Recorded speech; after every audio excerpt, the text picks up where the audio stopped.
Good evening, everybody. I'm Carson Royer with TreeStuff.com. This is Tim Ard from Forest Applications Training, Inc. I'm standing in for Nick Bonner, who couldn't be here this evening. He wishes he was. It's always a good time to see Tim. Tim is he's a veteran trainer. He's been training people in how to use chainsaws for 20-some years A little now. over 30 now. Almost 30? Over 30? Over 30. Whew. I have personally seen Tim knock down some trees like pinpoint accuracy. He could probably like cut down the Leaning Tower of Pisa and just put it right where you want it. He's very, very good at this. He's also a very gifted trainer. So we brought Tim in here to join our live webinar series and to give a talk on chainsaw safety. I'm sure he's going to tell us all sorts of things I didn't know. Hopefully, even you veteran chainsaw operators are going to learn something new from Tim tonight. I just want to get some housekeeping things out of the way. If you are not familiar, Fallen Families Fund is a charity that we set up here at TreeStuff, we helped set up, I suppose. We're super proud to be involved with it to help raise money for the Fallen Families Fund. It's a charity that gives cash donations to the families or individuals who've been affected by the death or injury of a working arborist. So I've seen it happen where people approach me and they say, I know a friend of mine was seriously injured on the job. Is there anything, like, what can we do? And it feels really good to point them towards a real, it's a verified 501c charity, and all of the money that you donate goes directly to people in need. All the administrative costs are covered by Cheryl Inc., so definitely check that out. Also, our big Black Friday sale started today. One out of every 50 orders is free. Mm-hmm. Tim wants that free order, I can see it. And also you can use the coupon code GAMBLIN, it's like gambling with no G, to save 15% site-wide. So with that said, I'm going to hand it over to Tim Ard, forestapplicationstraining.com, forestapps.com. And I screwed that up, it is forestapps.com. Forestapps.com. Okay, it's written up here, you'll see it when he moves over to the whiteboard. And don't forget, we have a quiz at the end of the show. 2 ISA CEUs, so if you pay attention, we'll post that in the comments, we'll post it on our Facebook page, and you can take the quiz. You get, I think it's an 80% or better, and you get free ISA CEUs. So, Tim, take it away. Tell us about chainsaws. We'll try to cover everything. Well, welcome. Glad to have everyone here this evening, and I usually don't do a lot of training after dark, but it's nice to be in a dry, warm area. It's a little bit chilly up here in Indianapolis. But drove up from Rome, Georgia today, and we had a good trip up, and I'm looking forward to covering some things with you as far as some chainsaws.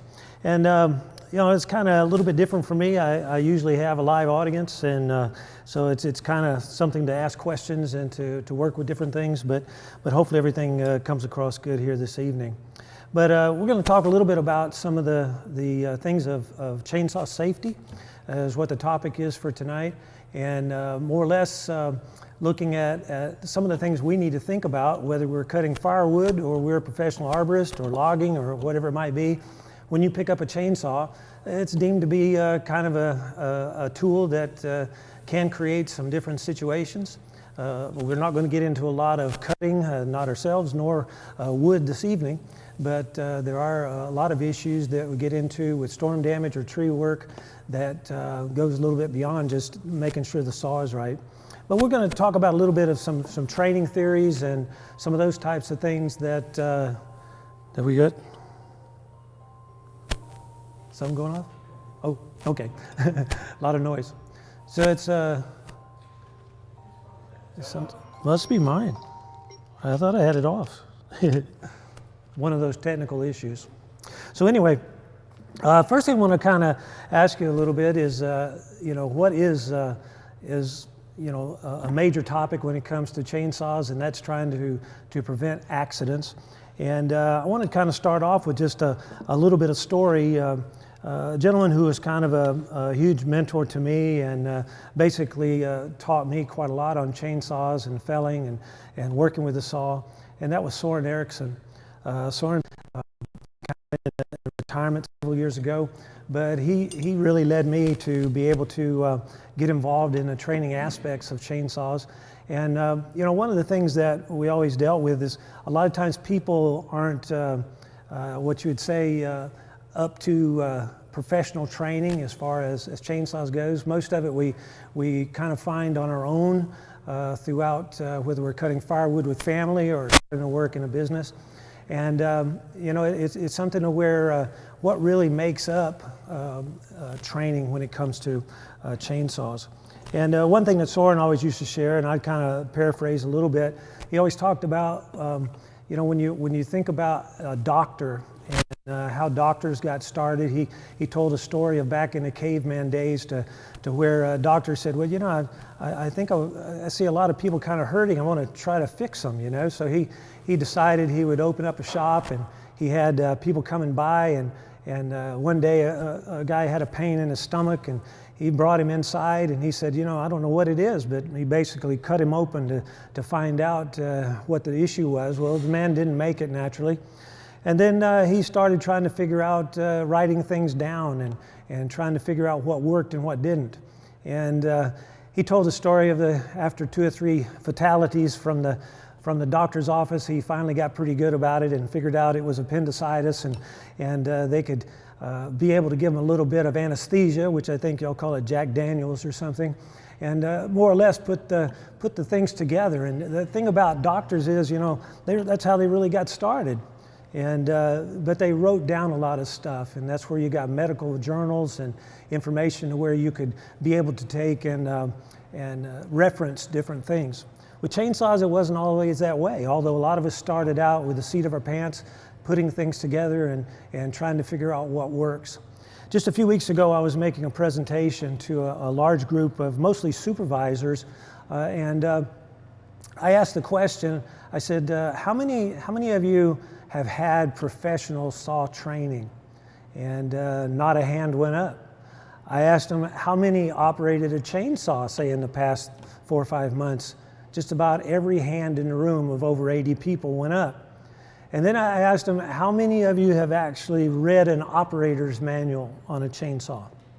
And I had one person that raised their hand, and more or less I asked them, I said, you must be into safety. And he said, oh yeah, I'm a safety director.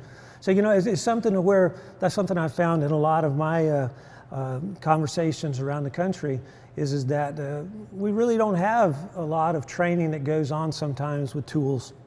And chainsaws seem to be at kind of the bottom end of it, although it's a very valuable tool to use. But I want to kind of start off here with a couple things of you know, when we pick up a chainsaw in the workplace especially, you know, and people talk about, yeah, we've got to work safe with it, we've got to be careful with it, but is that really what we have to do? And you know, I've come to the conclusion over the years that really the number one thing that we have to deal with is productivity. And you know, it's something to where when we start to look at production with a chainsaw, you know, it could be in different aspects of tree care or logging or just having to get one Saturday to finish up our firewood. And it's something to where, you know, we have to really be productive to be safe. So really safety can't be always number one in that case. But then you start to think about, we can't really be productive without safety. We can't really be safe without production. And probably the bottom line is both of those are handled with a good plan. And that's really what tonight is about, is to look over a couple of the issues with planning a little bit with chainsaws. We're not going to get into cutting techniques unless there's some questions later, but I want to kind of touch base on a few things from the basics of if I pick up a chainsaw, I need to be thinking about a few pieces of equipment that go along with it. And then we're going to take a look a little bit about some sharpening and how important that is, and then finish up with some on reactive forces. And then we'll take some questions on a lot of different topics if you have them. But one of the first things is I was told, and I always ask the question, what is an accident? And an accident is an unplanned event. And if an accident is an unplanned event, the best thing we can do probably to keep them from taking place is thinking about the planning process. And how many of you last time you're operating a chainsaw that you had a helmet on? And I ask that question quite often. I get a few areas to where, yeah, it's the rules, we have to wear them. And I do agree that rules are important, once issues start to happen. But I always tell people I'm really not concerned with what the rules are. I really think about why the rules are there. And to me, that's the most important. And so when we start to look at personal protective equipment, PPE, it's important to think about why are they there. And a lot of people don't realize the number one injury that takes place. There are a lot of cuts and lacerations with saws, but the number one injury that takes place is what we call struck bys. That meaning that a limb came out of the tree went the wrong way, something flipped up and hit us. So struck bys in the head and upper body are really the number one most serious injury and fatality causer when it comes to working with a chainsaw. So some of the PPE items like hard hat, I know one guy used to sum it up, he said pretty much you don't need one of these things, you don't have anything to protect, but hopefully we all do, is that a hard hat helps to deflect some of those things. It's not something that's going to necessarily completely stop a limb impact. It's not necessarily going to stop a tree, but hopefully it deflects and somewhat lessens the injury in many cases. Out working, especially in storm stuff or tree work, we really need to consider having a hard hat on. Systems today also, we think a lot about face protection. I know a lot of times climbers really have a lot of face protection issues working in the tree, although I find some of the newer style helmets are a little bit more efficient, hang a little bit closer, and the screen can help to deflect a lot of things off of flying debris, as well as limbs or twigs coming back and things like that. But in most cases also underneath this should be safety glasses. And some things I see, especially with cities and towns and a lot of times firewooders, is they might be wearing a nice pair of Oakleys or something like that, and it's a pretty expensive pair of glasses, and they do make some of them that meet the ANSI requirements. And so when we start to look at some of the different issues there, the ANSI Z87.1 is 81.7, excuse me, is an impact test. And there's an impact that has to be on the frame, but there's also an impact that's done with the lenses. This one was actually from a military test, and it helps to really identify. Over here you can see just a little dot. They shoot out a little BB at like 150 feet per second. This one over here, from what I understand, is like a 22 caliber pellet. Comes out and it's like 650 feet per second. And you can see it absorbs the energy. And that's what safety glasses are all about. So just a pair of sunglasses or regular prescription glasses, you want to think about, they need to meet that Z87.1 or higher so that we have some impact resistance to it. And it's also one of the things I used to preach for years is we really have to consider having a clear set and then also the shaded set if we, working day or night. Most of the time I see a lot of guys, they like the shades. And that's great. They work great during the daytime, but at 2 o'clock in the morning or after a real shaded day, it's kind of hard to be able to work in them. So it's important that you plan ahead and have a couple different types of safety glasses. And then another thing that's very important, and this was something that I didn't really realize all about, was having to do with hearing protection, whether it be muffs or plugs. And I have come to feel that muffs offers us a lot easier working around the environment. It's a lot easier than taking plugs in and out, but they do offer similar what they call noise reduction ratings. But it's something that you try to keep it from building up in your hearing, working around loud noises. And that's sometimes people refer to it as tinnitus or tinnitus or tinnitus or I don't know exactly what the correct pronunciation is for it. But I remember about years ago when the 1910 266 standard came out from ANSI, not from ANSI, from OSHA. Soren and I were doing a presentation out near Kingsport, Tennessee. And in that presentation, I was going over basically these same PPE requirements. And a couple of guys were getting a little bit frustrated, saying, I can understand about a hard hat, but I don't like hearing protection, can't hear people hollering, and communication is hard. And I said, yeah, I know, but I found out, back in working in the shop days that sometimes you could hear better through them. And another guy stood up, and I said, well, let's don't get too heated here, let's take a little break. And at the break, this fellow came up, he said, they don't understand tinnitus, do they? And like I heard the term, but I didn't really know how to explain it. And so I I said, what do you mean? He said, well, I'm actually an eye, ear, nose, and throat doctor down in Kingsport. And he said, my son's working with my brother-in-law up here. He's a logger and for the summer. And so I cut a lot of firewood, so I decided to come up and listen in on the presentation. He said, I heard what they said, but he said, you know, everybody has tinnitus. He said, a good example of you go out here, get in your car, your truck, and you got your radio playing. You drive home, get a good night's rest, come back out tomorrow morning, crank up your vehicle. One of the first things you do is you reach over and turn the radio down. And he said, that's tinnitus. He said, a very good example of it. Everybody has it. The key there is that when you're around 85 to 90 decibels of noise in the workplace, and chainsaws generally run between about 90 and 130 decibels, you can end up with permanent hearing damage after a lot of exposure. And sometimes it doesn't take a long time for that exposure to be a lot. So it's important that we think through protecting our ears. So if you start off working with chainsaws, make sure that you think through these head, eye, and ear items. And something to be very cautious of is don't try to skimp on them. Look at quality equipment when you start to work with that. Another area on down, and one thing, as I said, very few people look into the reading of the owner's manual. And when you get into that, most all of them do specify the use of some type of gloves for better grip on the chainsaw, and also sometimes some cut resistance. Usually on the back of the left hand, and over the years the left hand was high in the laceration area, but it's now moved now to, I think, second or third place over the left leg.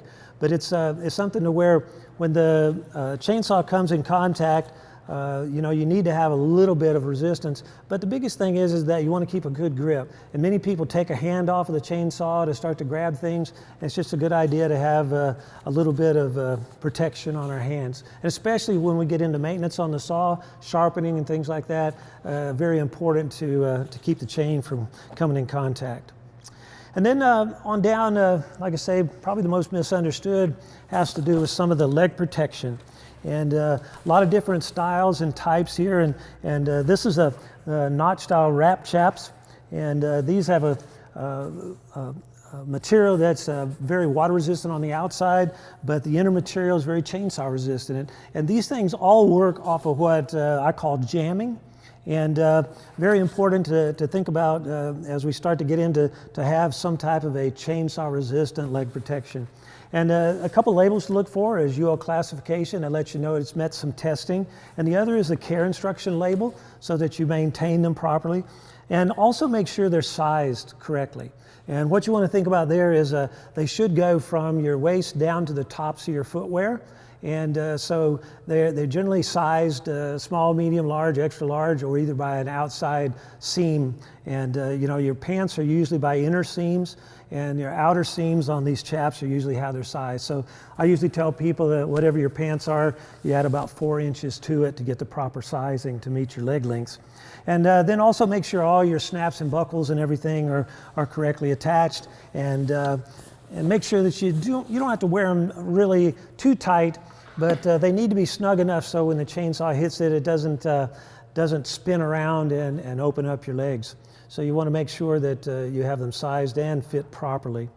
And another type or style out, and I don't know, a lot of people haven't seen these yet. This is the new notch chainsaw resistant pants, and gives you for chainsaw protection, as in the chaps, a little bit more comfort. And I'm looking forward to giving these out a try. We just have got them, and I'm not planning on cutting them, but making sure they're comfortable. And they look very nice so far. So that's different styles that are out there. And then back to a little bit about how it works. And what happens here is that the chainsaw coming in contact with them, it cuts through the material and pulls it out, and it basically wraps around the bar chain and sprocket, and more or less it chokes the saw down. That's how it gives you reaction time, is by jamming the saw. And so the material that's used is ballistic nylons of different types. It's very strong fiber. It's not as much the fiber though as the different layers and how it's woven. And like in this pair right here, I had a pretty good sized chainsaw, wide open RPM, 13,600. Hit it, I'll put it across a log because I always tell people it's hard to find volunteers for this. But put it across a log, put it into it full speed, and it more or less jammed it in 2 layers. And that's how it's supposed to work. These things are not designed to be cut proof, but hopefully they do give you some reaction time, and that's what it's all about with the leg protection. And then the other factor I mentioned is making sure that you keep them clean. And this is was a very good pair of chaps when it was new, but this was a pair of chaps that I traded out from a young fellow up in Wisconsin back years ago, and I've carried them around for many years, but they were actually a lot dirtier than they are right now. And I took them and put them in a pillowcase and washed them a couple times. As you can see, they're discolored down through. I think he had hydraulic oils and a lot of mud and dirt and everything else on it. And I saw these and I said, I wonder how they'll work. So what I did is I took and I strapped him around a log, took his chainsaw, and you see it didn't do quite as good a job as that new pair. And my whole theory was what happens when they get so dirty. And so what it does is it mats down. And when they get matted down, it ends up to where it can't pull it out easily and enables the saw to cut through. And like I say, these are good chaps when they're new, but after a while we need to make sure that we keep them washed and keep them clean. And that's most important when it comes to leg protection, your buckles and making sure that you keep them clean. And then last on down, and that has to do with foot protection. A good heavy-duty pair of boots is at a minimum, but there are several now that are available with chainsaw resistance, and that's what I prefer to use. Is something that gives you a little bit of built-in reaction time, but good slip-resistant soles, looking at a little bit as far as some chainsaw resistance in it that's tested, and then also water resistance, because out working, you need to make sure that they're going to be keeping your feet dry and comfortable. And then ankle support. They need to be tall enough to where you have good ankle support with it. So there's several different brands out, and it's something that you really should think about if you're doing a lot of work on the ground. But if nothing else, having at least a very good heavy-duty boot to be able to keep from puncture wounds and things like that and storm clean up, but also good support for your feet climbing and that kinds of thing too. So that's pretty much PPE, personal protective equipment, that's out there. A couple other things you might want to consider when out working with a saw is long sleeves. It's kind of tough if you're out with storm damage or working in wooded situations. Long sleeves give you a little bit of resistance against briars and different vines and things like that, and poison ivies and those types of things. So those are all things that we try to put into as far as personal protective equipment. So another thing is that if you're working on the job, PPE is required. Everything should be supplied for you from an employer. When we, as far as head, eye, and ear gloves if necessary, gets to the feet, it's a little bit of a gray area, but certain applications you need to think about cut-resistant boots also. But those are usually the financial responsibility of the employee themselves. And at home, it's just, a lot of people say, well, you could be injured on the job, but you could also be injured at home. So that affects your work life also. And so it's very important that we look at that PPE as being, I don't know whether it be our first, I guess you'd say, thing looking at safety with a chainsaw, but it would be definitely in the top 3 for sure. So also a little bit about some of the history of personal protective equipment. When I started out, it's I guess been about 40 years ago working on chainsaws, and then started training a little over about 32, 33 years ago. There wasn't a lot of use of leg protection.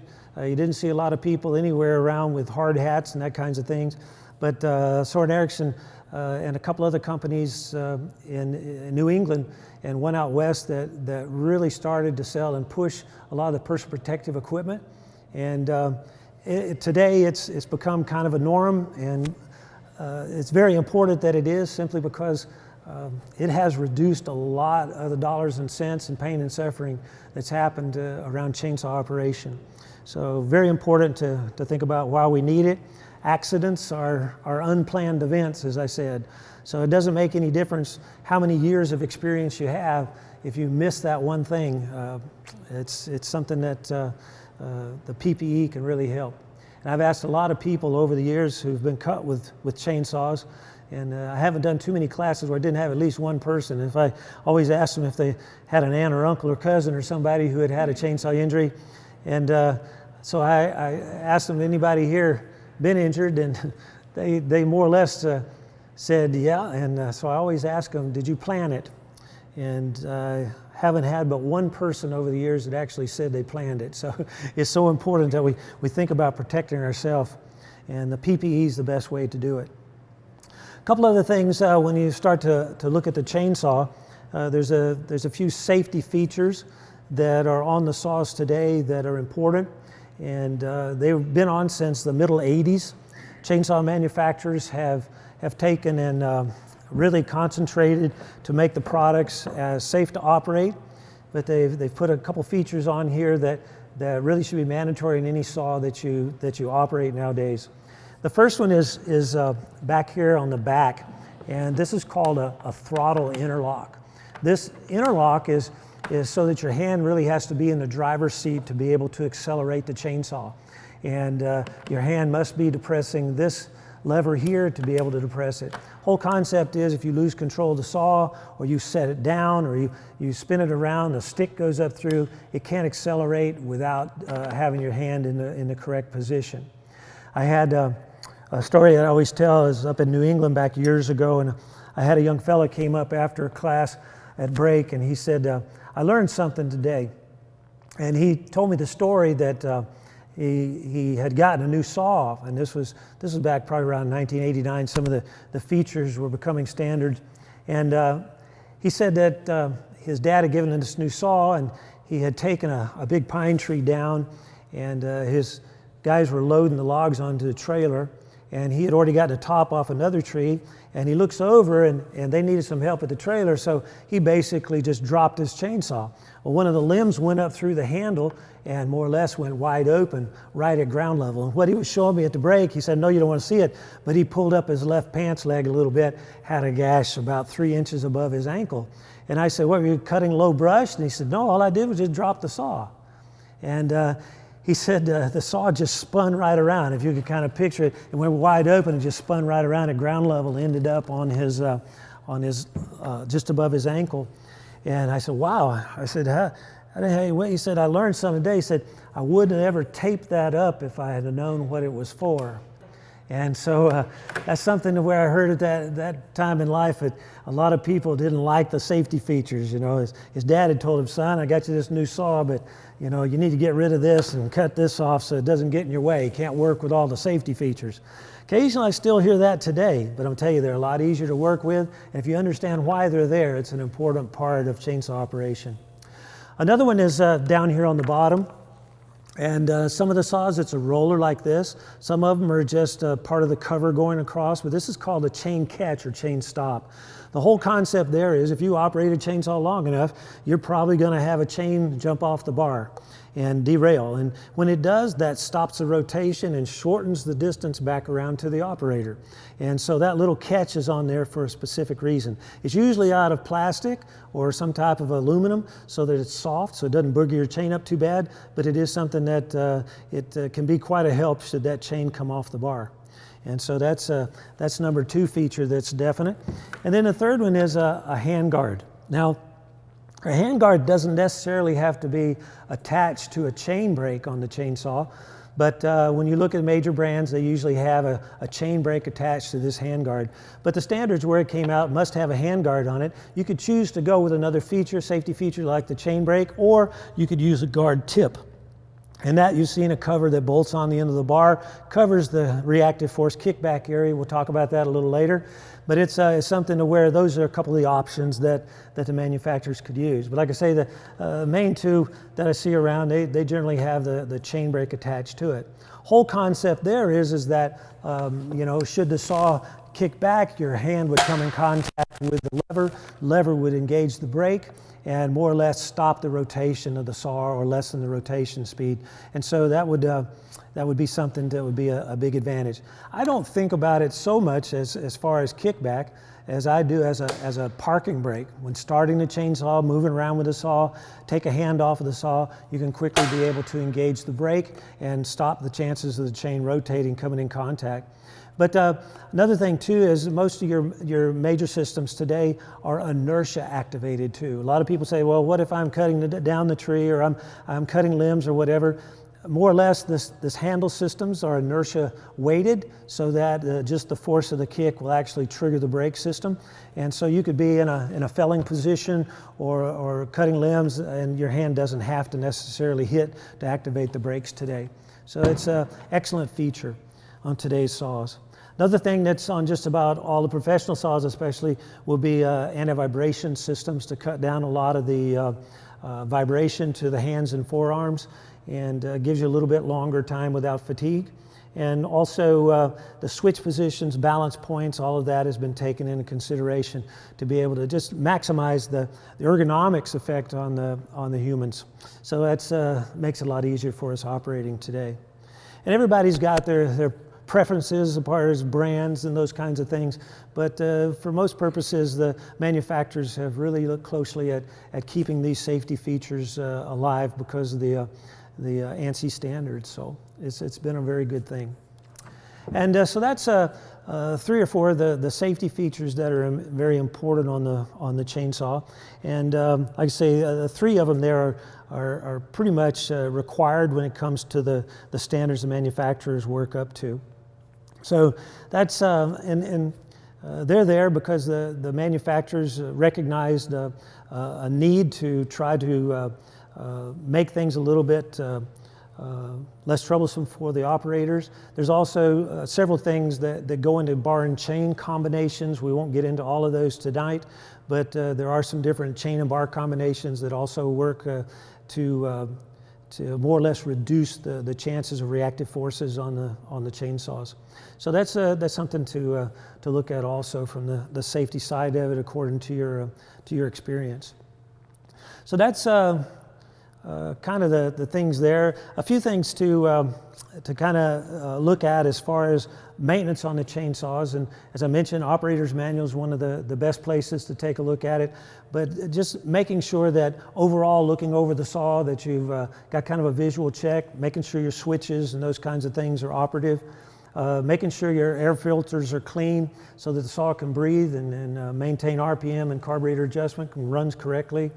Looking at the safety features that we talked about, the starter systems, looking at that to make sure that everything is in good shape and operative before you head away to the job. And then also the bar, chain, and sprocket. And I think myself, it's kind of theory by art, but I always say it's probably 70% of those situations I hear about where people are cut, laceration with a chainsaw. If you go back and look many times, it's because of a dull saw chain. And so I think that's one thing I want us to kind of take a look at here tonight, and maybe throw out a couple things that people haven't thought about. And one of them has to do with looking at the parts of the saw chain itself. And we won't get into all the braking and tie straps and all this kinds of stuff, but I want us to take a look at what really makes the cutter work. And there's 5 parts that we look at in our training programs that really helps to identify the chain that's going to cut properly. And people ask me all the time, say, well, I usually just look at the chips. Isn't that a good way to tell? And actually it is a pretty decent way to identify whether or not you're pulling out a decent chip. And I don't know that it has a lot to do with sharp or dull, because it's according to whether the wood is soft or whether it's rotted or whether it's hard and dried. But definitely if you go across grain, you're going to peel out a little bit bigger chip than you would if you were on the in-grain fiber ripping, or if you were even on the end of the log pulling out a huge sliver of wood because it's pulling on the top grain. But it's something to where my biggest thing is it should be cutting in about 1 inch a second. If we think about it that way, we can probably be able to say that our chain is sharp or dull. And the other thing is from standpoint of knowing if it's going to perform before we get to the wood, and then looking at how to take a tool and be able to get the tooth back to cutting again, is understanding these 5 parts. And the first one we look at is up here in front. Some people call it a raker. I call it a depth gauge. Some people call it a drag. It doesn't do a whole lot of raking or dragging, no, but it does a whole lot of depth gauging. It sets up how thick the chip is that's going to come off of this tooth.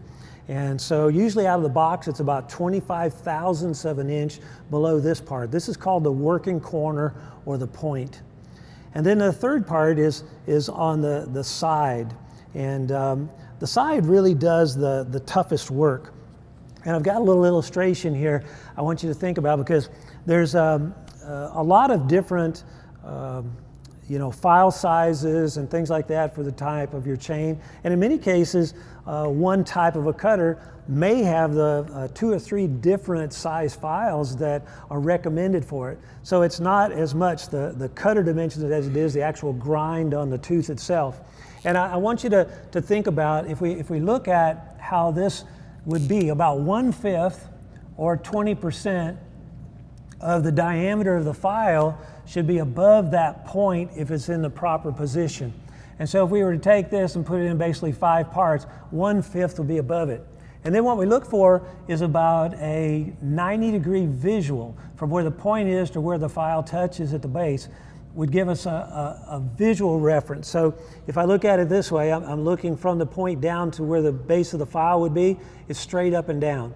Alternative to that, and let me go ahead and take this out here so you can kind of see, and this tooth is kind of filed back a little bit, but in some tooth you'll even see a witness mark on the side to kind of show what that side plate angle should be. The alternative to it we call a hook. And this would be this situation where the file is too small or it's held too low, and it more or less creates this big hook look on the side. And I see it with not only hand filed but also with machine ground, and this isn't correct, guys. If you look at that, it's a big hook action. Sometimes people think it's more aggressive, but it really dulls quicker and also kind of rocks and rolls a little bit more and can increase reactive forces. So you want to think about, this is the proper look on that side plate. The third one we see a lot on the climbing saws or on pole saws where you've got like extended pitch 3/8, and this is called a back slope. And this back slope is basically the point is back behind the file. So the file is really too big, or it's held too high so that it back slopes the point. And so that's the 3 side plate situations that we see quite often. The fourth one is up here on the top. And this top plate opens the width of the kerf. So when you start to look at this top plate angle, most of the time full chisel like this tooth, or semi-chisel rounded, the full chisel's usually 25 degrees, semi-chisel may be 30, some older, larger profile teeth may be as much as 35, but it's something to where that top plate angle moves this tooth to the side and this one to this side. If you look at your hand saw, it's a very good illustration. If you don't have set to that handsaw sharpening, you end up with it binding in the kerf. And if you look at your handsaw, teeth will be bent out and over on both sides. Same thing with your saw chain. That top plate angle regulates that movement to the side, right side and left side. So that opens the width of the kerf to cut down the binding. And then the last one is underneath the top plate, and this is called the chisel angle. This top plate chisel angle is usually thought of to be about 45 degrees, and it peels the chip out between the 2 side vertical cuts. If you could kind of think about it in cutting, let's say you had a chisel, and you take here and you're going to make a vertical cut down on this side, you turn your chisel over, make a vertical cut down on this side, then you take and you chisel out between the 2 verticals. That's exactly what the right cutter and the left cutter does. So it's important that we have all of those angles and depths set up properly so that it's going to pull the chip as it's designed to do. So depth gauge, the point, the side, the top, and the chisel. That chisel 45, the side is 90, top usually 25 to 30 degrees on most cutters. And there are witness marks a lot of times on the side as well as on the top, so it kind of gives you something to line up to. Now, a lot of the things I run into nowadays, and I literally say run into, is simply because I have very few times that I'm able to run long enough, a little drink of water here, run long enough to be able to dull a saw chain. When I say dull, I mean I'm just in the wood, you know. I guess if you're up in a tree and there's no wire and there's no other types of metals and those kinds of things, or if you're on the ground and you're a long way away from rocks and you're just cutting wood, you're in pretty good shape to be able to stay out of the hard stuff.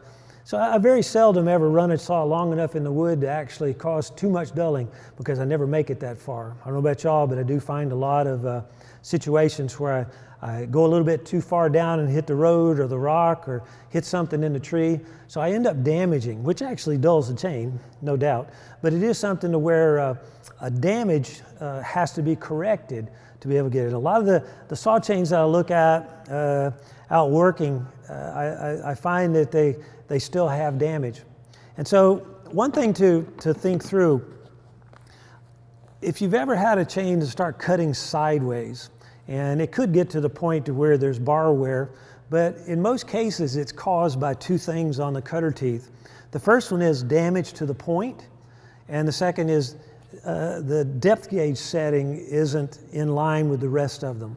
And so if you think about this, if you file a little bit right-handed and you take maybe a little bit more off of the right side cutter than you do the left side cutter, and your depth gauge is set the same, which way would the saw be most likely to pull? And let's go back to the basics of that. If we look at this now, your depth gauge is roughly 25 thousandths below the point. If you go from the point back to the tail of the tooth, it goes downhill. So what happens is I file or I grind this back, this point gets lower, the depth gauge grows. I talked to a lot of people that never touch the depth gauge, and they say, well, you know, it can cause reactive forces, and we'll get to that in a few minutes. But it is something to where if you don't adjust it, you have to apply more and more pressure to get it to cut. And so it's important to have that adjusted correctly. So if we go back now and we think about the cutting to the side, we can have damaged points, and that we can do. We can take a brand new chain and take a flat file and knock the points off on 5 or 6 teeth on the right, put it in the wood, it'll pull left, it'll pull to the more aggressive side. If you take the depth gauge settings and length of the tooth, it can be affected, because if I've got the same depth gauge settings and I'm longer on this side, shorter on this side, it's going to pull to the longer side tooth, because that's the one that's going to have more bite from the depth gauge. So it's important to think about, try to keep all of that as equal as possible, or at least set the depth gauge in conjunction with the height of the points. So when we look at this now, I want to kind of set up something here a little bit, and maybe we can step in here again with the camera and kind of see. What if I'm cutting along and I hit something with my chain? And what I've just done is I've taken off quite a lot of the point surface. So if we look at that compared to this fits the file pretty well. This one doesn't. And I've got on this particular file here, it sits up about 1/5 above, so that would be proper. But if I think about that point's probably back a 32nd of an inch. So how many strokes is it going to take? And I've watched a lot and talked to a lot of people. They say, oh, 3 or 4 strokes. But if we take this now and we think about, we start taking strokes off of it, 4, 5, 6, 7, 8, and I still haven't touched that point. So that tells me that a lot of people file but don't necessarily sharpen. And so what I want us to think about is, if you've got damage, and whether you're going to use a file or whether you're going to use a grinder, if you've got damage on the tooth, one of the fastest things to do is to take that damage off with a good sharp flat file. And so that way I can put it back to the proper angle for my witness mark, and I can take any damage off of that, and then I'm into a little bit softer metal. If you think about the cutting surface on the tooth is a very fine layer of chrome. Under here is going to be shiny, but it's not as much chrome content. So under here is hardened, but not nearly as hard as that little layer of chrome. That little layer of chrome is like a razor blade edge. And so as we start to look at that, we've got to take any of the damage off of that to be able to get it back to cutting position. So here I've flattened out the top, probably a little bit of the point, and I need to take my file down and put it all back in there. And so here I run my file through, and it still takes as many strokes as necessary to get that surface back on. If I look and I still have, see I've got light reflecting on this edge here, and that means it's not sharp yet. So I've got to make sure all of that is off of it, and takes as many strokes as necessary. Once I've got that, that one's ready to go. Or is it really? I've shortened it back probably a 32nd of an inch or more, and now what happened is my depth gauge has grown. And I don't know, if you go and get a standard sharpening kit, you know, you've got some type of a guide like this. A lot of people say, well, I don't like the guides, but it does give you the ability to set up. You've got some reference marks on there. It takes away the variable of too high or too low, so you don't have the back slope or the hook show up quite as easily. And it gives you a little bit better gripping sometimes on the file itself, but you got to get the right size for your particular chain type. But then the other thing is that a kit usually comes with a flat file and then some type of a gauge. This gauge it sets across, and it more or less, your depth gauge sets up in the middle of it, and then you file off whatever sticks up through it. And this one is actually a 25 thousandths gauge it. And so this 25 thousandths is the box stock setting. You can get these up to about 35 thousandths, but I find in most cases, you've got a good sharp tooth, 25 is quite aggressive enough. But that's the process to be able to set that whole tooth, and then you want to try to get those same settings on all of the tooth. A couple other types of tools. There's roller guides like this, which is set across and hold the file height. And this one does have a little bit unique type of a depth gauge plate. If you've never tried one of these, and this is available just the plate also, but this sets across from the chassis of the chain past the depth gauge to the point. Neat thing about this is it sets every tooth in a ratio, the height of the point to past the depth gauge. And so it doesn't make any difference how long or short your teeth are, it still sets it up to take the same bite. And so you can hit something, you know, and mess up 3 or 4 teeth, take your flat file, get them all back, get your round file and put it back on, and then use this type of a depth gauge plate, and it actually will cut straight with you every time. And then there's tools like this that have kind of a double purpose, and this has a flat file as well as a round file. This sets on the tooth that I'm sharpening and indexes off the one in front. So when I push through, I kind of lift up a little bit. If I've got damage, the neat thing about the guides like this is you can kind of roll back to the middle of the round file. You got a flat file. So you can quickly be able to take the damage off and then roll back down into the surface, and you put your radius of the tooth, and then your last couple strokes goes down against your depth gauge, because then you're against the tooth in front. It indexes off of that. So basically it works the same as this plate, is it takes and it sets your depth gauge in proportion to the height of your point on the sawtooth. And I don't know of anything much quicker than a grinder. I have a lot of times, you know, people say, I don't like grinders. I say, why? Well, I took a chain in, it's halfway gone, and get it back, it's all hard to sharpen, it's all black and blue. I said, probably not the grinder, there's probably the grindee. You know, if you think through those 5 parts of the tooth, is that if you understand those, you take the damage off, and maybe even with a grinder, if you got a lot of damage, and that's the whole process. It's probably as much of the operator in some cases as it is the grindee, because if you take a chain in that's really damaged, they try to take it back and take all the damage off of it. And in that case, if they pick out the worst tooth and they grind to that, then they take and they try to shorten all the rest of them to it. They generally do try to overheat a little bit more than necessary. So it's important, again, with a flat file or something, take that damage off and then take your grinder and cut the surface of the tooth. And then it's a 2-step process there to be able to set the depth gauges. But these do it all in one pass. You hear and then reverse it around. And then there's also ones that you can just flip the tool over and it does basically the same thing. So those are all situations that make it nice. But it all goes back, and I always tell people, it doesn't really make any difference whether you're standing on your head and do it with your toes. It's important that you understand those 5 parts of the tooth. So then we can take and look at taking whatever type of filing device and putting it in the right position, and making sure that we get the results, because trying to put it back to box stock is really the best way to go when it comes to saw chain to keep it working correctly. A couple things too, most of today's saws, if you look at, there's a laser engrave or some type of stamping or painting on the side of the bar that gives you pitches and gauges. And that's important when it comes to replacing chain on your chainsaw. And if you have replaced the guide bar though, you're not usually going to see it in all cases that gives you what the pitch and gauge is. You still have to think about the sprocket pitch, but then the bar will usually tell you how many drive links it takes, and that's these guys in the inside of the loop.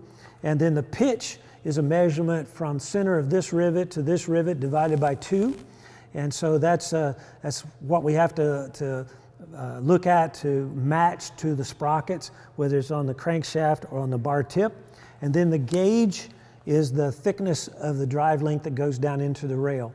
And there's generally 3 of those. On some of your smaller saws now, they do have 43 or 44 thousandths drive links in the narrow curved chains. But most of your standard saw chains are 50, 58, or 63 thousandths of an inch. And that being the width of the drive link that goes down to fit tightly into the bar. And so those are some things when you start replacing chain that you have to understand. Some of it's listed out in some of the operator's manuals. If not, it's in your chain manuals. And so that'll keep you from putting the wrong. Hey, Tim, we've got a question from Jason Scott. He says he'd like to know how he knows when he's filed his chain too much.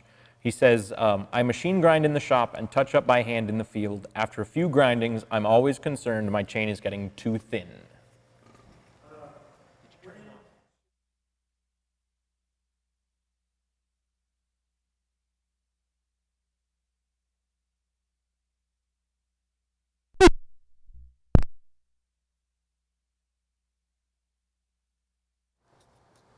Sorry about that, Tim. We've lost battery power on your microphone. Give us 2 shakes.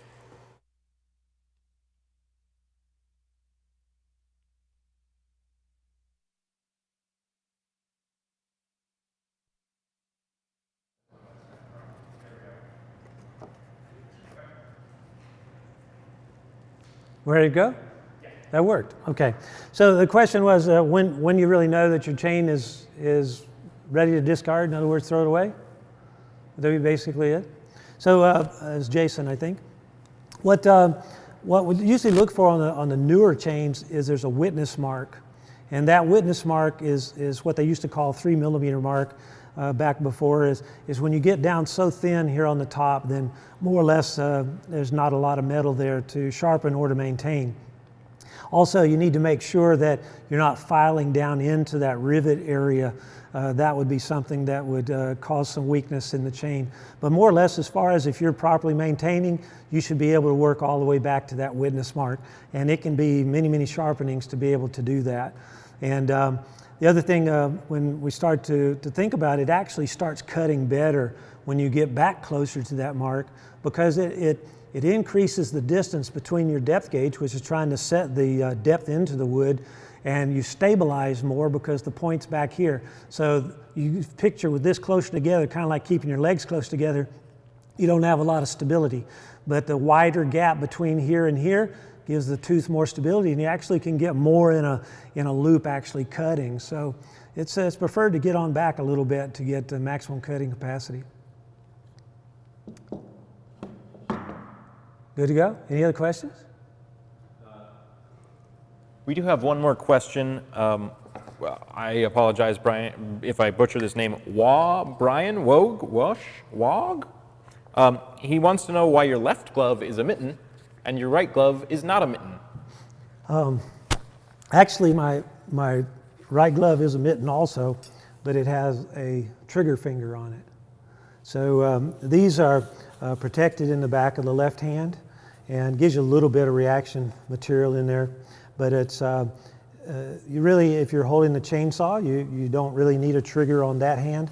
Also, I think TreeStuff does have some that have 2 trigger fingers on them. But it is something that this finger right here I use for the throttle, and so I don't need it on the other. And you'd be surprised with the work mitten. Soren got me started on these back years ago, And you'd be surprised how much dexterity you actually have with your fingers. I can do all my maintenance and things with the mittens. When you put on finger-type gloves, if they're too thick in between. And it's like one guy in Europe, he said, well, the reason why we use the mittens is if you just take and you just separate your fingers a little bit and press, then put your fingers tight together and press. You can apply over twice the pressure. So if you're holding a rake or shovel or chainsaw or rope all day, if you keep your fingers together, you keep a better grip with less fatigue. But it does, as long as you've got, thin, a lot of climbers and stuff, and working on saws, are using kind of mechanic style gloves or dip style gloves, and they're pretty thin. But some of the bulky gloves, it's hard to be able to work with them. Mittens give you that opportunity. Pardon? They're not that bulky because they're protective. It's just if you separate your fingers with cotton or leather between them, it makes it harder to grip. As long as you got thin in between there, it's a good grip. But when you separate your fingers, it starts to kind of inhibit what you can grip. Yep. Okay. So it's all the chain questions, huh? One more. Travis Tolbert says, when do you know to take the rakers down? Uh-huh. Or the depth gauge? Yeah. If you use a gauge, like to gauge it, basically you just set it onto your saw chain, and if that raker sticks up past it, that would mean that it's higher than 25 thousandths below the point. So the gauge is a very useful tool. Other than that, you've got to take them down when you stop losing that feed pressure. If you've got to start applying pressure onto the chain, then it starts to create some different issues we're going to get into here in just a second. So you want to make sure that when you're actually cutting, that depth gauge is loading the tooth. And so when you are cutting, you really don't want to apply a lot of pressure on the handles to get the chain to cut. You want to kind of pull back on the chainsaw just lightly so that it starts to feed in. And one guy, he was asking me, and I was going to talk about that, is why he says my chain loosens up all the time. And that sometimes has to do with depth gauge is not set or too much pressure on the bar. When you push the chain tooth or chain against the rails, it creates a lot of heat. And Oregon had told me in some of their tests it was like 450 degrees, just a normal bar and chain combination temperature. But if you start pressing, it can go up close to 1,000 degrees in some bar and chain combinations. And I have people say, well, I don't know if my oiler is working because I'm getting a lot of smoke. And I say, well, your oiler is probably working if you're getting smoke because metal actually doesn't smoke. It's either paint burning off or oil that's burning off of it.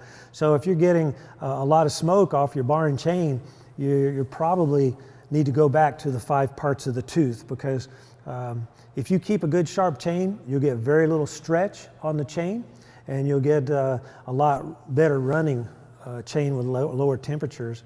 And the other thing too is that you want to make sure that you keep your chain properly tensioned. You should never run the chain loose on the bar because what takes place there is your tooth really starts to rock and roll. It starts to bunch up the chain in different cutting conditions. And also your chain has to be somewhat tight onto the bar so that when it rocks and rolls, it pulls out of the rail, but it has to move sideways and up and down. But you've got to have it at proper tension so that it's not overloading the tooth.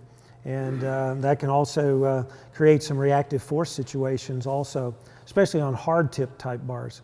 So those are some things to think through there. But biggest thing is if it's not pulling in about 1 inch a second, and that's maybe a little bit of an exaggeration, but your chain should be feeding in. If it's not, it's time to sharpen. If you want to check your depth gauges, you make sure your tooth is all sharpened, and then you use some type of a gauge to be able to set that to it. Or if you're using a tool like this, it pretty much automatically sets it.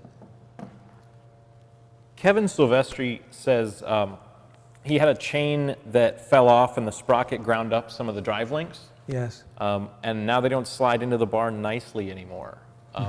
Should he just throw that away, or is there a way to fix that? Once a chain derails, what happens is it'll usually ding up your drive links and sometimes even into the tie straps a little bit. The sprockets, according to whether you have a floating rim or a star or more or less a regular gear type sprocket. The gear types tend to mess them up a little bit more than the floating rims. But if you've got a lot of damage in this, you can sometimes be able to take a flat file and work off some of the edges. But if there's a lot of damage and won't go down in your bar rails, you may have to replace the saw chain. But you can also, if it's just light, you may be able to readjust your chain, but you have to be very cautious because it can jump off the rail with you. But if you've got it a flat file, you can be able to take some of that damage off of those drive links to go back down into the rail. Anything else? Pretty good. I want us to take a look a little bit about some of the bar maintenance on the saws, and I will go see if we can take this off and then look at a little bit with a dresser on it. And here on the saw, we've got two nuts. Some saws have one.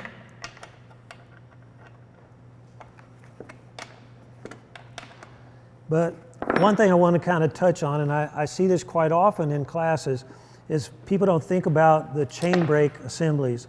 Some of them are external, some of them are internal. So anytime you start working with the side covers, you really want to think about making sure that your brake is disengaged. Because if you've got an external type of a cover, you're going to see that your brake band is holding on this side cover. Your band will be in the outside. This one's an internal side. But then you can see the sprocket assembly and how that goes. Another thing that I see in operation of the saw many times is that people forget about the chain brake assembly. And so you want to, when you start the chainsaw up, if you hit the throttle and your chain doesn't spin, it's important that you stop immediately. Don't just keep revving the saw, because with your chain brake on, this centrifugal clutch here, there's shoes that are spinning in there. And so you want to think about if you hold it there for about 30 seconds, it gets really hot very quickly. So anytime you hit the throttle and it doesn't turn the chain, make sure that you stop. If you're out cutting and you end up pinched in a limb or a log, you want to make sure that you think about you hit the throttle. If it's not turning, make sure you find out why. It's either chain brake on or something binding up, because it's going to heat that drive drum up very, very quickly. And then looking here on the side on this one, and I'm kind of upside down here, but we'll take a look. The adjuster on this one is in the outer cover.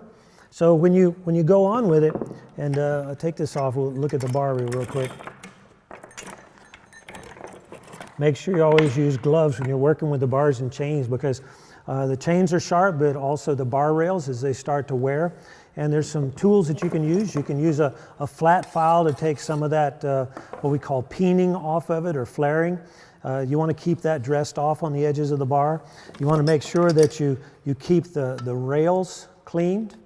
And so you can use a putty knife or some type of bar rail cleaner like this to be able to keep the rails cleaned out. And make sure if it has a sprocket tip that it's turning freely, it's not loose, turns free. And your bar and chain oil will pretty much take care of the lubrication on that. Some of them do have some grease or oil holes there you can use, but just good bar and chain oil, keeping the rails clean. It's like I was telling one person, you know, if you talk about 450 degrees on the bar and chain temperature, if you put cookies in an oven at 450 and leave it for a couple of days, what would they look like? You know, so it's so important that we think about keeping this stuff cleaned out of the rails, because it just gets harder and harder, stops up your oil holes and passages, and you end up with it sometimes even tightening chain up. It gets so hard. So you want to keep that done. And there's also bar dressers that you can use to be able to keep the rails even, and also keep the flaring or peening off of it. And you can also rotate the bar to be able to even out some of that wear. And so throughout your work life of the saw and the chain, you can be able to flip those things over so it makes it wear a little bit more evenly. And what I do in putting everything back together, I see a lot of times people try to put themselves in all kind of awkward positions, and it takes 3 or 4 hands to be able to work with. But I generally, I'm going to see if I can do this upside down here, you want to make sure, first of all, that your chain is with the depth gauge forward of the point on top. If you turn it this way, you know it stands the trees back up. And if you never tried it, you'll think they will be, because it doesn't cut very well. But what I do is I try to place it onto the sprocket So I put the bar onto the stud, I place it onto the sprocket, and then I just drape the chain into the bar rail. And probably gonna have time with this table, it's a little high. But I drape it into the bar rail, I push back and go around the point. On your steels, you usually have the adjuster will be on the crankcase, so you got to pull out and over a little bit. But on the Husqvarnas and the outer cover, once I've got it into the sprocket and in that rail, I just take a gloved hand, grab the bar and pull, and then that tightens it right up. And then you may have to readjust back up a little bit. What I do is I'll put the side cover on and then take and just back it up. I think I can see my adjuster there. This one's on the side. So I just back it up until that falls into that hole. Once I've got that, then I can start the nuts back again. And I just want them thumb tight. Once I've got them thumb tight, then I can adjust the chain tension. And what I want to do there is, I don't want it hanging below the bar. I usually lift up. You can see I've got a little bit of play there on the studs. So I lift up on the end of the bar, and then you turn it clockwise just until the chain touches the rail. And maybe just a little bit more. But what you want is to snap back in, but you want it to still move freely around.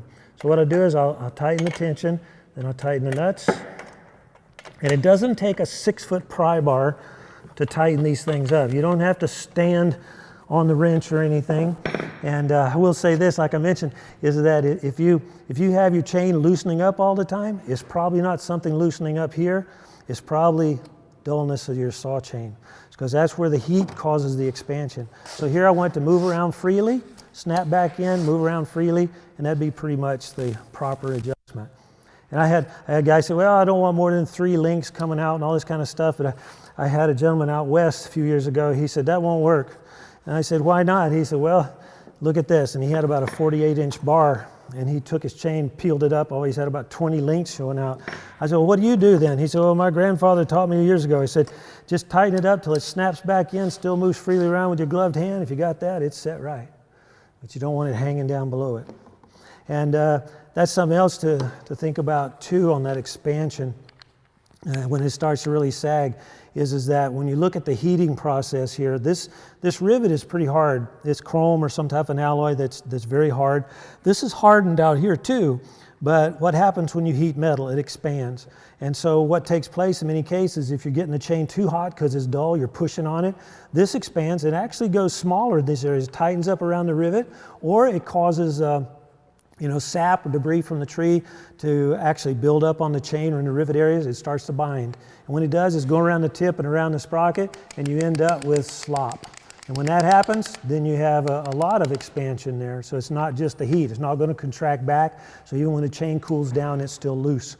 So you want to think about making sure that your chain is adjusted properly, it's sharpened, and then it's going to stay tensioned properly if it's sharpened. So good deal on that. So that's kind of bar chain and sprocket a little bit. And I wanted to kind of touch on a couple issues with starting a chainsaw. And what I've been told in several of the regulations and things, that they don't look too favorably at what we call an air start or a drop start. Matter of fact, the only place where it's actually used as far as regulation goes would be out of a bucket with, I believe, less than 15-pound saw. It used to be 10.5. They've upped it a little bit, I think. But it's something that might not be exact correct on all the poundage anymore. I haven't seen the total latest figures. But it's something to where the reason for that is losing control of the saw, or you're climbing or up in a bucket or something with the saw, and a big heavy saw.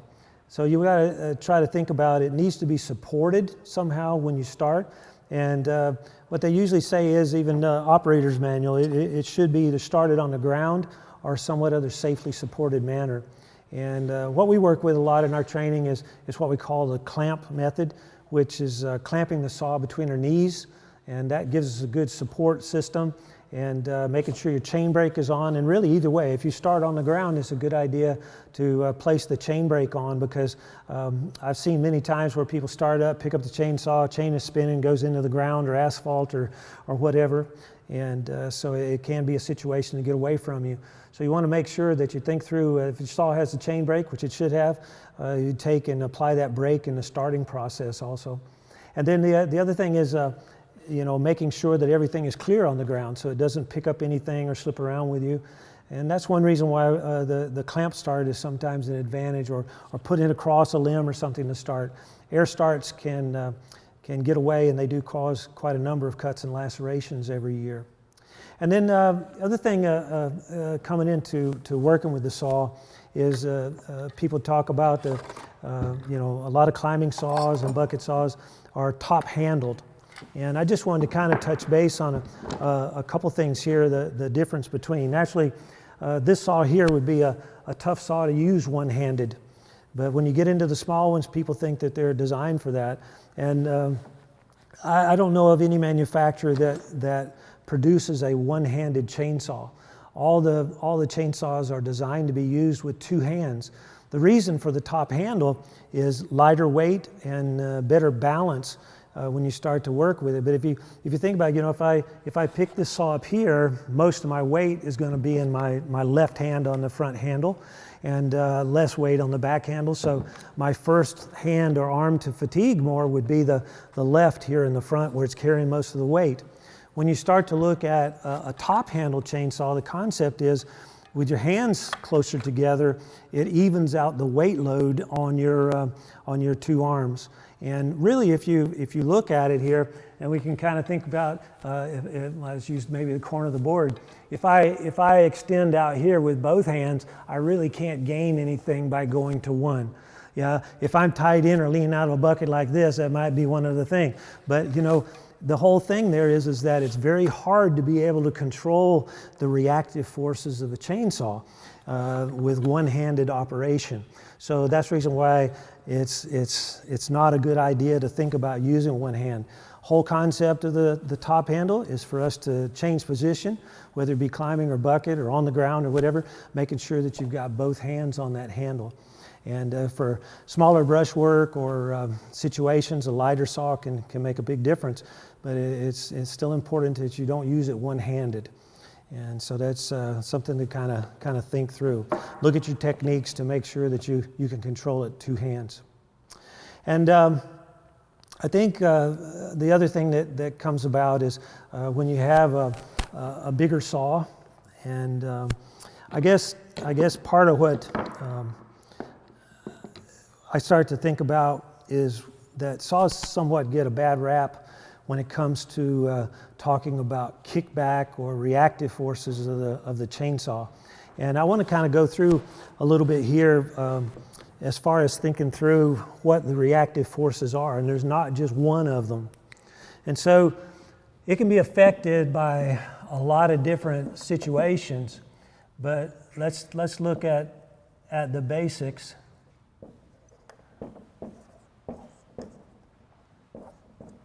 Of actually what kickback is. If you look at the reactive forces on the saw, kickback happens in this upper corner of the bar tip. And what happens is that the chain rotating forward starts down this radius, and if it's pinched or touches in that portion, it starts to react opposite. And so people think about kickback, and I'll get into more explanation of it here in a minute, but it is something to where we have to think about that's not the only reactive force of the saw. The first is to think about here on top. And so many times people say, well, I don't use the top of the bar. But if you're cutting limbs or you're cutting a lot of storm damage, it's important to think about you're probably going to have to use the top of the bar. And in that case, it's going to be a horizontal movement. And we call this pushback. So it takes the chainsaw and pushes back towards the operator. And because the chain is moving around, they say 55, 56 miles an hour in some saws, comes up into the material that you're cutting, whether log or limb, and this chain tries to stop, but actually it doesn't. It's going to push the chainsaw back within that loop. So it pushes back towards the operator. So when you start to think about undercutting something with the bar, you have to remember that it's going to come back towards you. Now, if I come up under like this, it's going to push down as it comes back. If it comes like this, it's going to push up as it comes back. But it's going to push laterally back or horizontally back towards the operator. So a good stance is very important to be able to hold that, and that's going to mean that you've got to put your legs apart enough, one in front of the other, and think about that you want to keep that saw in as close as possible. If I extend out here, it's going to push back farther. So I want to make sure that I keep myself in position to regulate that back movement. And another thing is that you want to think about full speed whenever you can on the throttle on the saw. You're going to start off a little slower and you're going to feather up and down, but more or less that centrifugal clutch I talked about, you want to make sure you're wide open in the cutting process, because the faster you spin that chain, the smoother the surface gets. When you start to slow down, it's going to start to vibrate in and out of the teeth and you end up with more resistance. So you want to think about wide open and then guide and think about keeping forward motion from going back. So you got to kind of keep it up against your body. And so that's the pushback situation. The second one down here on the bottom, and this one is reverse to that. We call it pull in. And what it's trying to do there is going to try to take the chainsaw away from the operator.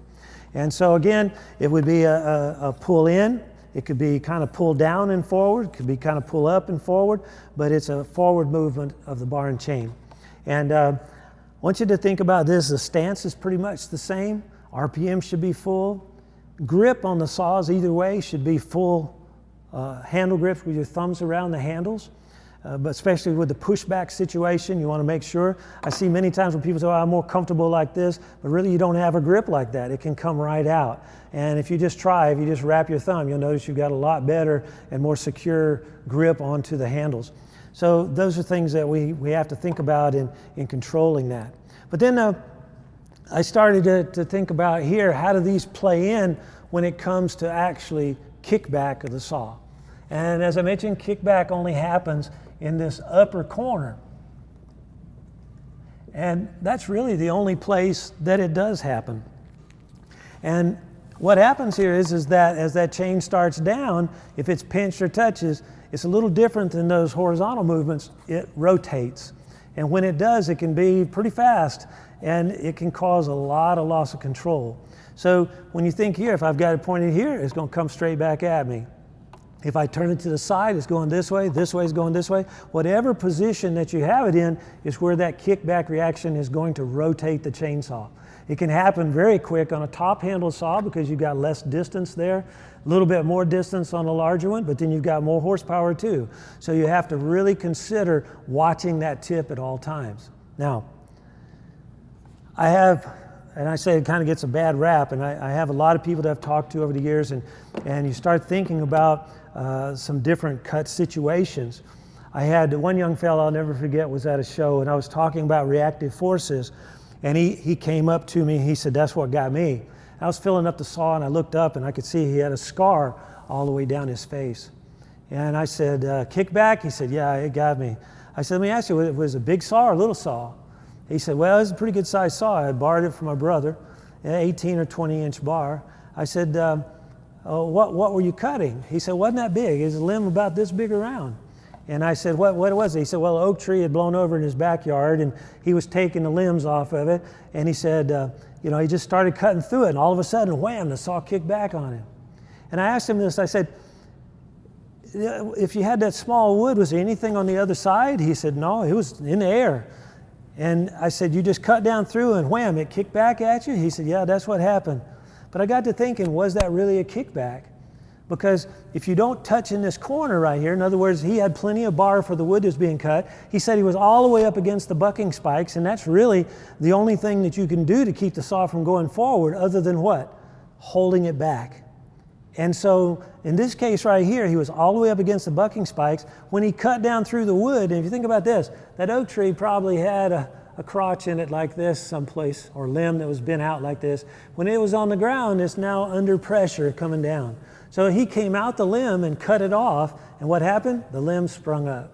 How far it went up? I don't know, maybe 4 or 5 inches, might have been a couple feet, but it was something to where it probably startled him. So it might have not been actually a reactive force of kickback from the tip, but it could have been exaggerated by the movement of the material. And I see that quite often where people put themselves in positions really too close to the chainsaw sometimes. So position is so important to be able to make sure that you're clear. And so the saw to the side, or making sure it's out from you, or when you finish that last bit of fiber in the cut, you want to make sure maybe you extend away from it a little bit. Not necessarily do you need to be all the way up against the power head to be able to be too close to that material that you're cutting. If you're just bucking something on the ground or a limb that's stable, that'd be different, maybe all the way up against no problem. But if you start thinking about things under pressure, it's not only these reactive forces we have to look for, it's also the things of that pressure in the material itself. So those are the reactive forces: push back, pull in, kick back. And if we have to use the tip, we use what we call the starting corner. Some people call it a tack corner. That's what Soren used to call it. But it's more or less the lower end of the tip is a pulling chain. And so you really should think about some special training to work with that, or really practice to look at what can happen with that. But it can be a technique, can be used in a lot of different ways. So that's reactive forces. And should we be afraid of reactive forces? I don't know that we need to be afraid of them, but we need to be conscious of them at all times, because it is something that can take place very quickly. And the biggest thing is, and in training class, I have a little thing was shared with me years ago about holding a chainsaw out. And when you start working with a saw hour after hour, you can start to get a little bit of a fatigue factor, holding it. And when you get tired, that's many times when a lot of this reactive force situation takes over. So we want to think about that. Not to be afraid, but we need to be totally aware of it. Can we control kickback? Yeah, kickback can be controlled to some extent if we understand where it takes place. But it's not really a control of it, because when it does happen, it is hard to control. But it is something that we can control ourselves around it in many cases to be able to work safely with the saw. And the more forces that we talk about here, being the push and the pull, can cause a lot of situations, because if you have it kind of combined, you're undercutting something and you pull back and now it's to the tip, now it can rotate. So your position important there. It can pull in, hit something on the other side of the material, rotate back out. So those things can be an issue as well as the kickback. And we need to make sure that when we stand cutting or we climb, we want to make sure that we're in proper position. Try to eliminate exposure to those particular situations. So I think we've about covered everything this evening. And do we have any other questions or anything that's come in?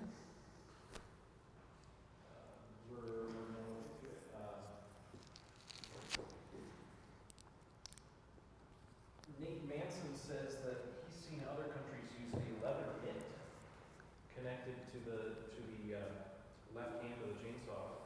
Is that just for extra protection, or does that work? The one I'm familiar with, I think Auckland uses it. Their chainsaws for years, I'm not so sure that they're still doing it. It may still be a fact, but for years and years, they more or less placed a mitt onto the front handle. And so your hand went into that handle to where you had grip on that saw at all times. You couldn't take a hand off of the front handle on it.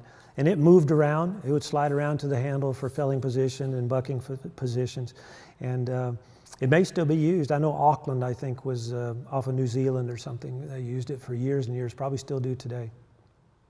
Travis Tolbert, and there was some talk in the comments, and that's one of the things that I really love about these webinars is that the viewers tend to chat with each other and give each other some answers, so I don't have to keep bugging you. But Travis Tolbert says he's got an issue of chain spin without applying the throttle. And some people talk about maybe it's a carb problem or a clutch problem. Could be one of the two. That centrifugal clutch that we looked at, let me see, is this one? This one's external. Let me pull this off real quick. Put my gloves on because it's new chain. That centrifugal clutch that we talked about.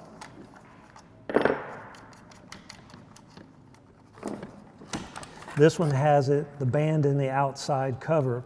And so you can see this centrifugal clutch. What happens is roughly 2,700, a little bit less than 3,000 RPM usually, you'll see that these shoes sling out. They're spring-loaded, the design.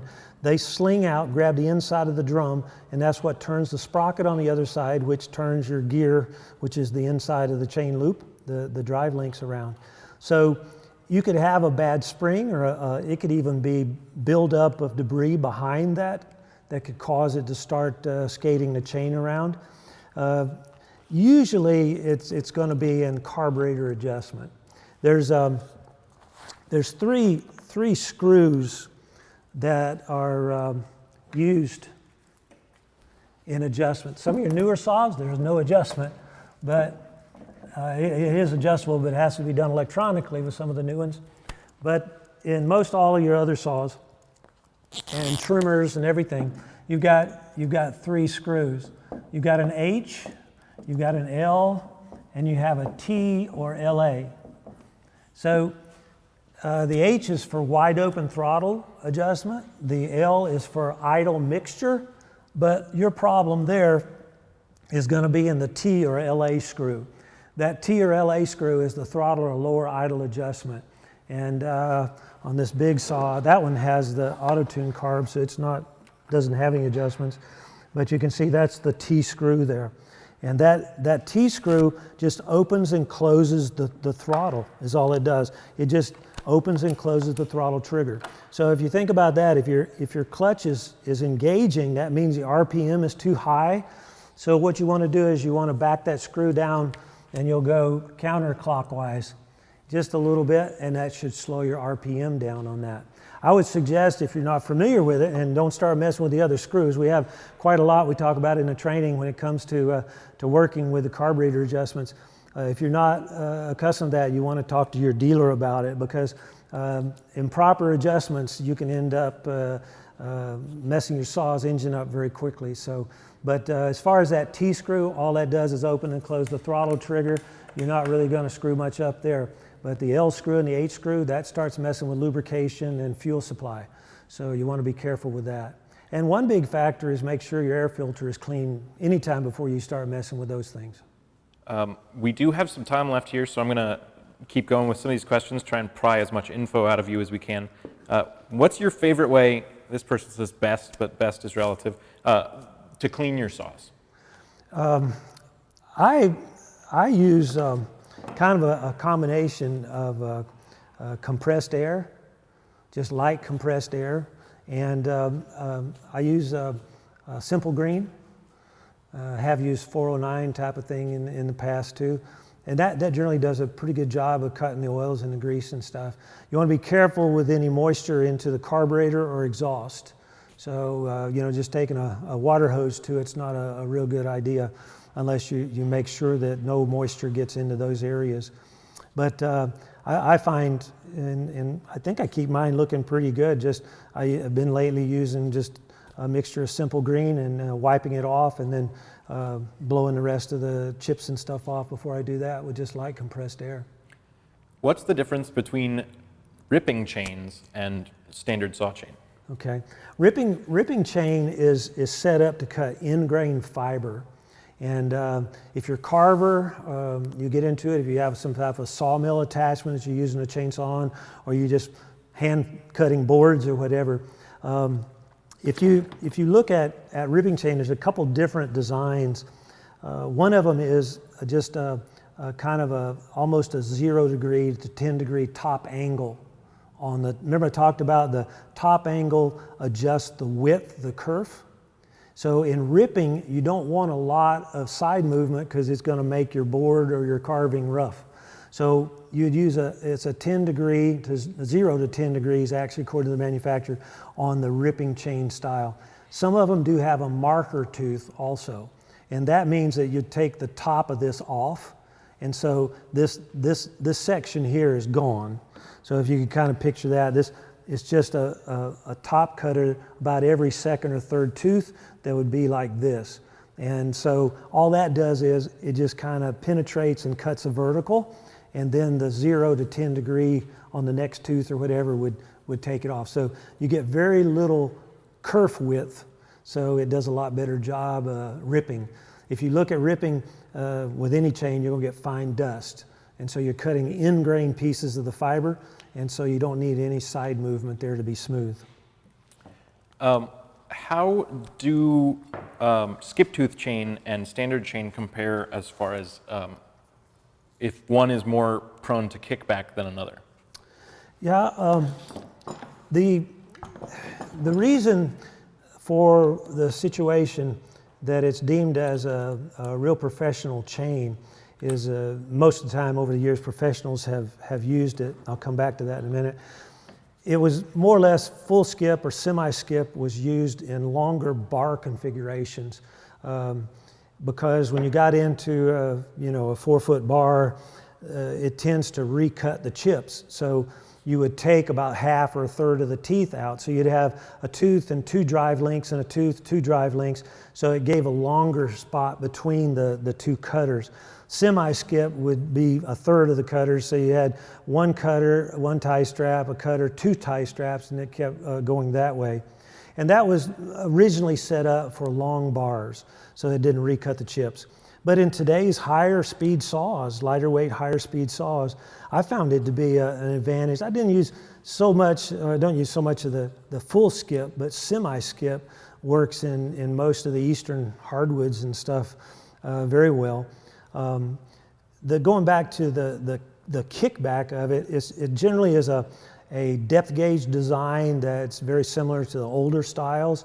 You can get it nowadays in somewhat of a reduced kick with the longer elongated depth gauges. But the biggest thing with it is that to go through the kickback tests, there's a certain size saw, there's a certain RPM, there's a certain board, kind of a material that they run into it, and it has to resist the kickback. So the reason why it comes up as a very high in the kick is simply because of that configuration for the test. If you look at it using the tip of the bar, there's not a whole lot of difference between it and the full complement, we call it, chain with all the teeth, as long as you keep the RPM up.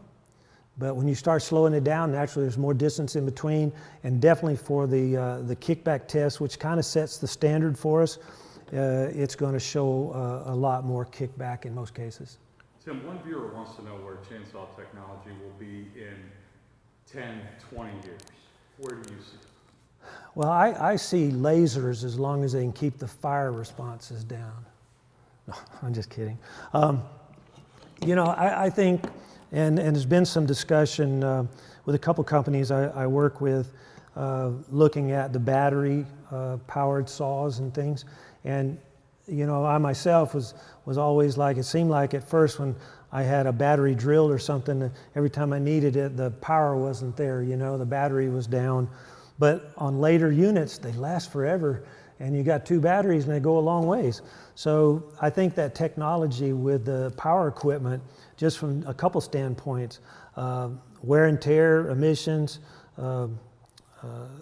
situation of noise, all of that, some of the electrics as they get into building a little larger units with them and stuff, could take a lot of the gas-powered business. But how long that's going to take, I don't know if I'll see it, but it is something where they're working on it, and it could be very good. But today's combustion engines have gotten a lot more efficient. I mean, I've got 2 units from 2 different manufacturers with the newer style chip-controlled carburetors, and I understand there's fuel injections coming out next year. And today the automatic control carbs, they're awesome. I mean, that's amazing, the power to the weight ratios and RPMs that'll maintain in the cut, because you're just getting proper mixtures. And fuels, when you start looking at premixed fuels and stuff being a lot more consistent, that's something that's made a big difference in the past 4 or 5 years. So I'm excited really about the technology. Looking at these new ones and thinking about where they were just a few years ago. I mean, they've really been doing their homework and really meeting the needs of the operator, I think. Rick Jangro, he says, well, so we all know that as you're cutting in a tree, things can get a little squirrely as where you can put your feet and your positioning. But when you're cutting a downed tree flat on the ground, is there one proper way to hold a chainsaw and to stand to get the best and safest cut?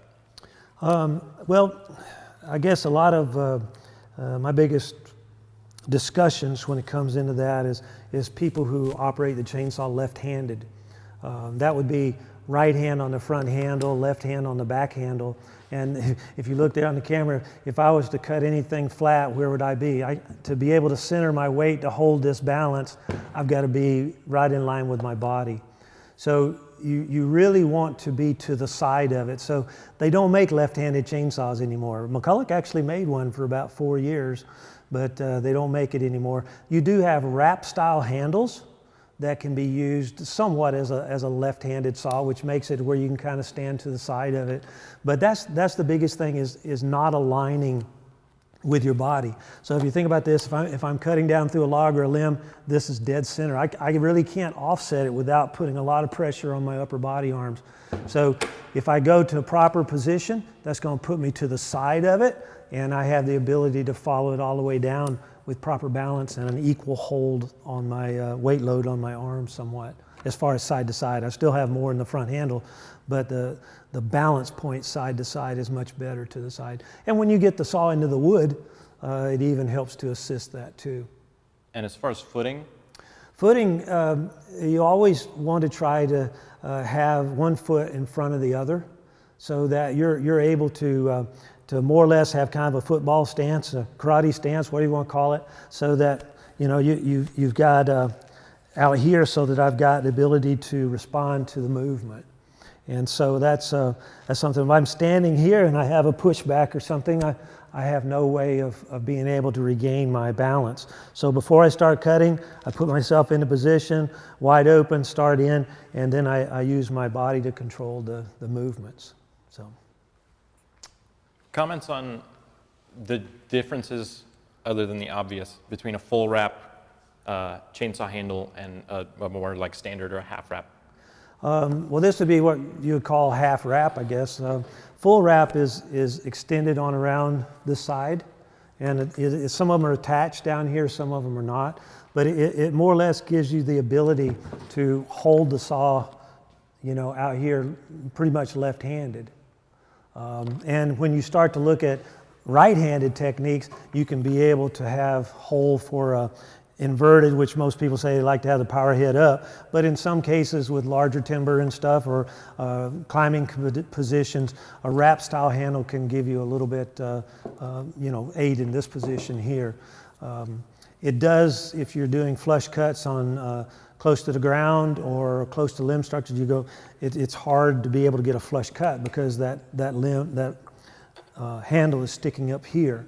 So if you try to cut something flush like a stump down or in felling and logging, you can't get real close to the ground with it, but because it's going to hold the saw up higher. One more, and I won't make you pick favorites, but thoughts on brands of chainsaw chain, or is it maybe better to go with a manufacturer's chain versus an aftermarket chain? Well, in most cases over the years, a manufacturer's chain has been somewhat of an aftermarket chain. One or two manufacturers have produced most of the branded chains that's been out. In recent months, in a couple of years, some of the manufacturers have gotten into it. Actually, one of them has been in it about 25 years now, but manufacturing their own chain. But the designs and stuff like that come back from the late 40s, middle 50s, and then there's been a lot of technology updates. But you can actually intertwine as far as bars and chain because they're pretty much a standard combination of what I talked about with pitch and gauge and that kind of thing. Different manufacturers' chains will run on different different manufacturer saws, but they're not tested in all cases as far as reduced kicks and those kinds of things on all those units. So you might want to make sure that you check on all of that before you start mixing up. That'd be about the only thing from a standpoint of manufacturers versus aftermarket. Well, Tim, I'm going to jump in here just so I'm saying goodnight and not just a floating face behind the camera. Thank you, Carson. Once again, thank you everybody for watching the TreeStuff Live webinar series. We're going to keep hitting you with more and cooler educational webinars. Maybe we can do something on cutting next time, huh? Maybe we will do. See, he's already volunteering for another one. I'm pumped. We love having Tim here. Keep an eye on the TreeStuff Facebook page. We're going to have some more stuff for you here in the next week, month, coming soon. I think we've got a cool factory tour for you. Hint, hint, wink, wink. So tune in for that. Follow us on Facebook so you see our updates. And thanks again to Tim. I really, really appreciate having you here. I know everybody, I've been chatting with people on Facebook, and they love getting to pick your brain. Great. Anything, if you go to my website, and welcome to send emails. I'll try to answer anything I can. Also, for those of you who maybe you need a little bit more training, or you run a business and you want to train a bunch of people, or municipalities, whoever, Tim will travel countrywide and train you from what we talked about tonight to, like, I don't know, you probably like are a master chainsaw carver in secret or something. Do you do any carving? I used to. That doesn't surprise me. No, he's the master at this. He can train you on anything you need to know chainsaw. Hit forestapps.com and just reach out to him, and he's the man to see for sure. So don't forget, we're going to post the link to the ISA CEU quiz here in the comments shortly, and then we'll post it on our Facebook page. You just have to get an 80% or better, and you get 2 free CEUs. So if you have an opportunity, reach out to the ISA, tell them that you appreciate that they're supporting what we do here in training and trying to bring information to the masses. So thanks again for tuning in. Thanks to Tim, forestapps.com, and thanks for watching the TreeStuff live stream series. Have a good night.